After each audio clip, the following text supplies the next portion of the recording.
Hello, it is your friendly neighborhood turtle, and welcome back to Built in a Box. This is the second episode of the challenge where I limit myself to a 4-chunk space and see what my creativity leads to from there. Now today I decided to go straight off for the terraforming, as I already kind of had an idea of what I wanted to do. I didn't have to do any prior research, and I had actually already done a similar style in a build battle I had with a friend. And it was just more of I just did this kind of style and I want to recreate something similar to it. And so I already kind of knew what I wanted for the environment and for the building style, but it was not just a copy of that build. It was completely original, just inspired off what I came up with in that little fun event that I did with my friend. So this build is actually supposed to be a modern Japanese style build, in the sense where most of the buildings are actually kind of closer together and they kind of fold into the street and make a kind of a narrow road as they go up and along, which is what I tried to replicate in here. And I think it turned out quite well, and I'm very excited to show you how this actually is going. So let me talk about the design process just a little bit.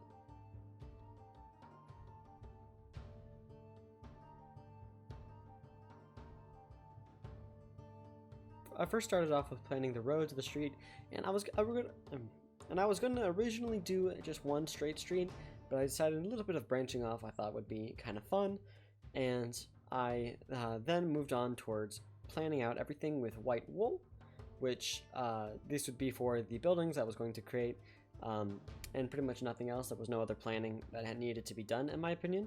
So yeah, that's pretty much it.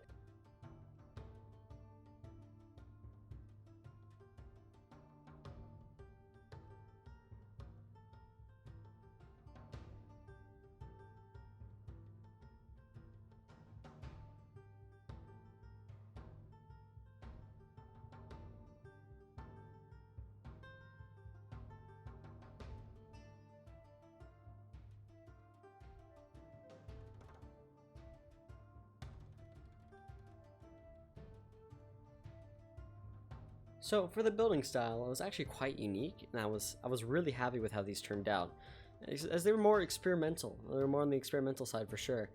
But the roofs of all these buildings and the uniqueness of all these buildings, I think, really fit in together well. And this is one of the first times I've actually used a lot of blackstone in a build, like ever, pretty much, besides going for like a dungeon vibe or anything like that. So I'm actually really happy with this kind of learning experience. And I'm really proud of how these different buildings turned out.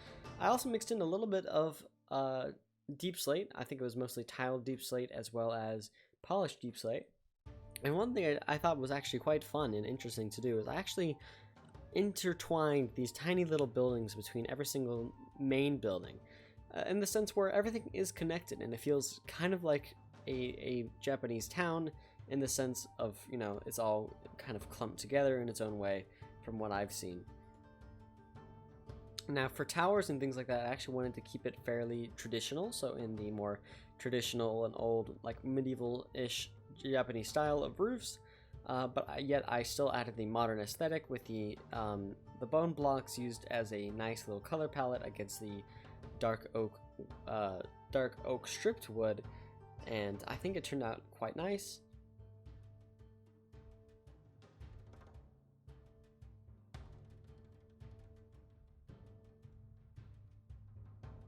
For now on, it was more of just going ahead and finishing the rest of the buildings, and creating each one in a little unique style, which mostly is adaptable towards the street and how I think everything fits into the plan I built out.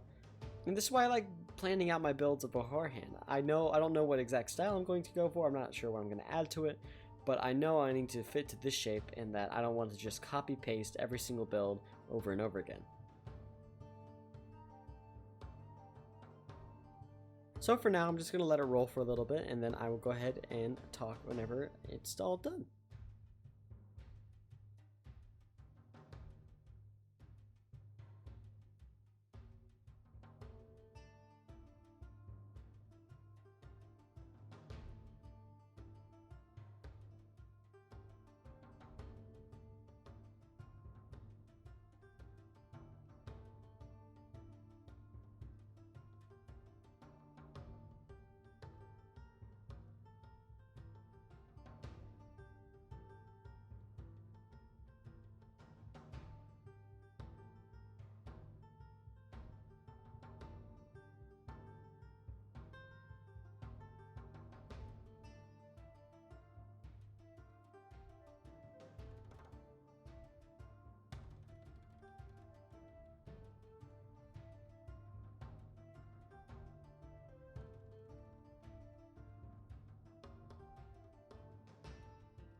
So it was about now when I finally decided that it was actually time to go ahead and decorate the nearby area, because I couldn't just leave a few little grassy areas on the side. That wouldn't fit the vibe. And it makes these blank little walls against the backside of these buildings just so much more bland. So I added some vegetation, and I started building a sakura tree, which, if you don't know, are very common in Japan. And actually, this is the first time I've ever built something like this. So after finding a color palette, which is a mixture of pink glazed terracotta, pink wool, and pink stained glass, I actually figured out that those work really well together.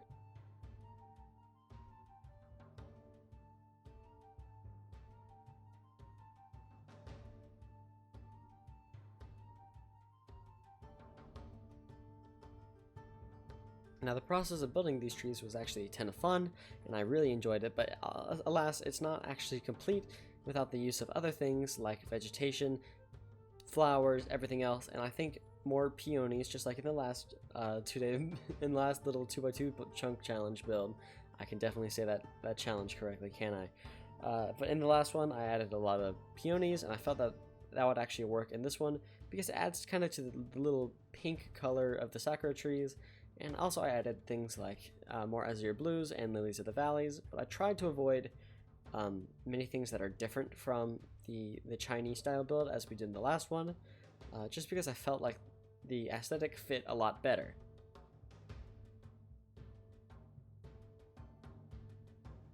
Anyways, for now that seems to be it. After I decorated this, I was pretty much done with the rest of the build. So now I'm going to go ahead and show you a little fly through of the city and show you the little fun aspects that you may not be able to see in this little time lapse. And for now, I will see you in the next challenge. Goodbye.